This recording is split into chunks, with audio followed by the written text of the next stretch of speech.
নতুন প্ৰজন্মৰ ভোটাৰৰ মাজত জনপ্ৰিয় হৈ পৰিছে গৌৰৱ গগৈ আৰু তাৰ প্ৰমাণ পোৱা গ'ল আজিৰ দিনটোত সেই বিশেষ দৃশ্য দেখুৱাবলৈ গৈছো আমি আপোনালোকক গৌৰৱ গগৈ নতুন প্ৰজন্মৰ ভোটাৰৰ মাজত কিমান জনপ্ৰিয় হৈ পৰিছে নতুন প্ৰজন্মৰ ভোটাৰে কেনেদৰে গৌৰৱ গগৈক আঁকোৱালি লৈছে কেনেদৰে গৌৰৱ গগৈক আগুৰি ধৰিছে সেই দৃশ্য আমি আপোনালোকক দেখুৱাইছো এই মুহূৰ্তত উল্লেখ যে নতুন প্ৰজন্মৰ ভোটাৰে এনেদৰে গৌৰৱ গগৈক আগুৰি লৈছে আৰু গৌৰৱ গগৈক সকলোৱে আগুৰি ধৰিছে নতুন প্ৰজন্মৰ ভোটাৰৰ সৈতে মত বিনিময় কৰিছে গৌৰৱ গগৈয়ে উল্লেখ যে মাজুলীৰ এইসকল যুৱকৰ সৈতে এইসকল ভোটাৰৰ সৈতে এনেদৰে কথা পাতিলে আৰু নতুন প্ৰজন্মৰ যুৱকসকলে কি বিচাৰে তেওঁলোকে কি ভাবে আৰু তেওঁলোকৰ ভাৱধাৰা কি তেওঁলোকে গৌৰৱ গগৈৰ পৰা কি আশা কৰে আৰু গৌৰৱ গগৈ নতুন প্ৰজন্মৰ ভোটাৰক লৈ কি ভাবে আৰু নতুন প্ৰজন্মৰ ভোটাৰে দেশৰ বাবে কি কৰিব পাৰে আৰু সেই ভোটাৰক লৈ ভৱিষ্যত পৰিকল্পনা কি হ'ব পাৰে বহুখিনি কথা আলোচনা কৰিলে একেটা সময়তে আমি আপোনালোকক সেই দৃশ্যও দেখুৱাইছো আৰু এইটো জনাবলৈ চেষ্টা কৰিছো যে নতুন প্ৰজন্মৰ ভোটাৰে গৌৰৱ গগৈৰ সৈতে একেলগে বহু সময় কথা পাতিলে আৰু গৌৰৱ গগৈৰ সৈতে মত বিনিময় কৰি গৌৰৱ গগৈৰ সৈতে কিছু সময় কটাই উৎফুল্লিত হৈ পৰিল এইসকল যুৱক যুৱতী আমি সেই দৃশ্য আপোনালোকক এই মুহূৰ্তত দেখুৱাইছো বহু যুৱক যুৱতীক দেখিবলৈ পোৱা গ'ল আৰু যুৱক যুৱতীসকল উৎফুল্লিত হৈ পৰিল আৰু এনেদৰে নতুন প্ৰজন্মৰ এইসকল ভোটাৰে নতুন প্ৰজন্মৰ এইসকল যুৱক যুৱতীয়ে গৌৰৱ গগৈক কাষত পাই উৎফুল্লিত হৈ পৰিল আৰু সকলোকে এনেদৰে দেখিবলৈ পোৱা গ'ল গৌৰৱ গগৈৰ লগত কিছু সময়ৰ বাবে গৌৰৱ গগৈৰ লগত একেলগে কটালে আৰু গৌৰৱ গগৈক কাষত পাই সকলো উৎফুল্লিত হৈ পৰিল যিটো সময়ত যোৰহাট লোকসভা সমষ্টিৰ এইগৰাকী প্ৰাৰ্থীক লৈ গৌৰৱ গগৈক লৈ কংগ্ৰেছৰ প্ৰাৰ্থীগৰাকীক লৈ বিৰোধীৰ প্ৰাৰ্থীগৰাকীক লৈ সকলোৰে মাজত চৰ্চা সেই সময়ছোৱাত গৌৰৱ গগৈক এনেদৰে কাষত পাই সকলো উৎফুল্লিত হৈ পৰিছে আমি আপোনালোকক জনাইছো আৰু লগতে গৌৰৱ গগৈয়ে এই সন্দৰ্ভত মন্তব্যও কৰিছে আমি উল্লেখ কৰিব বিচাৰিছো যে গৌৰৱ গগৈ যোৰহাট লোকসভা সমষ্টিৰ বাবে কিমান উপযুক্ত আৰু গৌৰৱ গগৈয়ে যোৰহাট লোকসভা সমষ্টিৰ যুৱক যুৱতীৰ কথা কেনেদৰে চিন্তা কৰে সেয়া নতুন প্ৰজন্মৰ ভোটাৰৰ সৈতেও কথা পাতিলে কিছু সময় এনেদৰে গৌৰৱ গগৈৰ সৈতে পাৰ কৰিবলৈ পাই সুখী হৈ পৰিল এইসকল যুৱক যুৱতী আৰু মাজুলীৰ যুৱক যুৱতীসকলে গৌৰৱ গগৈৰ সৈতে কিছু সময় কটাই উৎফুল্লিত হৈ পৰিল প্ৰয়াত প্ৰাক্তন মুখ্যমন্ত্ৰী তৰুণ গগৈৰ পুত্ৰ গৌৰৱ গগৈ আৰু গৌৰৱ গগৈৰ বৰ্তমান সময়ত ৰাজনৈতিক যি স্থিতি সেই ৰাজনৈতিক স্থিতিয়ে সকলোকে আনন্দিত কৰে আৰু সেই সময়ত গৌৰৱ গগৈৰ সৈতে এইসকল যুৱক যুৱতীক একেলগে দেখিবলৈ পাই সকলো এইসকল যুৱক যুৱতীক এনেদৰে দেখিবলৈ পোৱাৰ পিছত গৌৰৱ গগৈ যুৱক যুৱতীসকলৰ মাজত নতুন প্ৰজন্মৰ ভোটাৰৰ মাজত কিমান জনপ্ৰিয় সেয়াও দেখিবলৈ পোৱা গ'ল আৰু লগতে গৌৰৱ গগৈ কি মন্তব্য কৰিছিল আজি যুৱক যুৱতীসকলক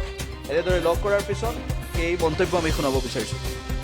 তাৰিখৰ বৰ্তমানৰ যুৱ সমাজৰ মাজত ড্ৰাগছ আৰু এলকহলৰ সমস্যা ডাঙৰ সমস্যা হৈ গৈছে আনকৈ আজি বহুত পৰিয়ালৰ ভিতৰত এলকহলৰ সমস্যা ইমান বৃদ্ধি পাইছে যে ডিভৰ্চো আজি এলকহলৰ কাৰণে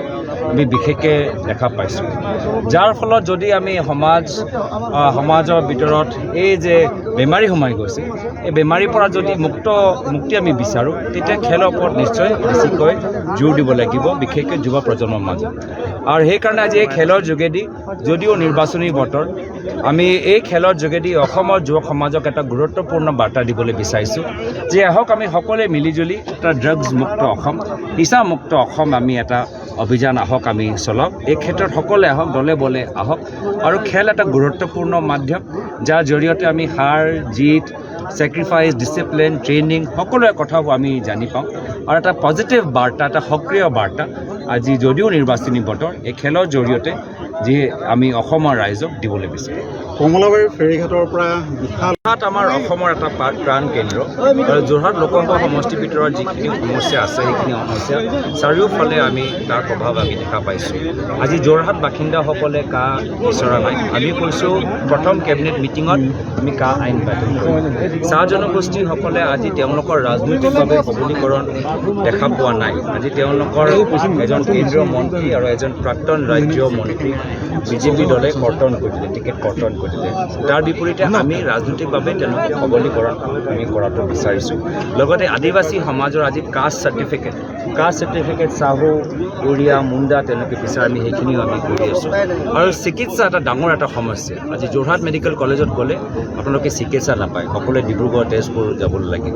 তো এই ধৰণৰ আমি কথাখিনি আজি যোৰহাট লোকসভা সমষ্টিৰ যদিও অন্তৰ্গত এইখিনি সমস্যা আমি পাতি আছোঁ এইখিনি সমস্যাৰ প্ৰভাৱ সমগ্ৰ অসমত আছে আৰু পুনৰবাৰ কৈছোঁ এইবাৰ এই নিৰ্বাচন মোৰ বনাম কোনোবা এজন বিশেষ ব্যক্তি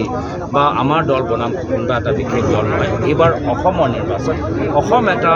শক্তিশালী কণ্ঠ দিল্লী সদনত বিচাৰে আৰু অসমৰ ৰাইজৰ এবাৰ নিশ্চিত যোৰহাট এবাৰ যুঁজি যোৰহাট এবাৰ জিকিব কমলাবাৰী ফেৰীত যেতিয়া মই বহিছিলোঁ কিছুমান আমাৰ সাধাৰণ আমাৰ যিসকল আমাৰ লগত আহিছিলে তেখেতৰ লগত অলপ কথাখিনি পাতিবলৈ এটা সুবিধা পালোঁ তাৰ মাজত আমি অসমৰ বিভিন্ন সমস্যাবোৰ লৈ আমি আলাপ আলোচনা কৰিলোঁ শিপিনীসকলৰ আটাইতকৈ এটা ডাঙৰ সমস্যা তেওঁলোকে ক'লে যি সমস্যা নিশ্চয় মাজুলীৰ বাসিন্দাসকলো অৱগত যে আজি আমাৰ অসমীয়া গামোচা যি এটা মূল্য আমাৰ অসমীয়া আত্মাই গোটেই পাব লাগে তেওঁলোকে পোৱা নাই আজি বাহিৰৰ পৰা যিখিনি গামোচা আহিছে বা আজি ইয়ান পাবলৈও যথেষ্ট জটিল আজি সূতাও দাম যথেষ্ট বৃদ্ধি পাইছে শুৱালকুছিত কি হৈছে কি চিণ্ডিকেট চলি আছে সকলোৱে জানে তো সেইকাৰণে আমাৰ দিনত যিসকল আত্মসহায়ক গোট আছিলে মাত্ৰ গামোচা উপাৰ্জন কৰি যথেষ্ট তেওঁলোকৰ অৰ্থনৈতিক সবলীকৰণ হৈছে আজি তাৰিখত হোৱা নাই এনেধৰণৰ অসমৰ সহজ সৰল মানুহৰ কথা আমি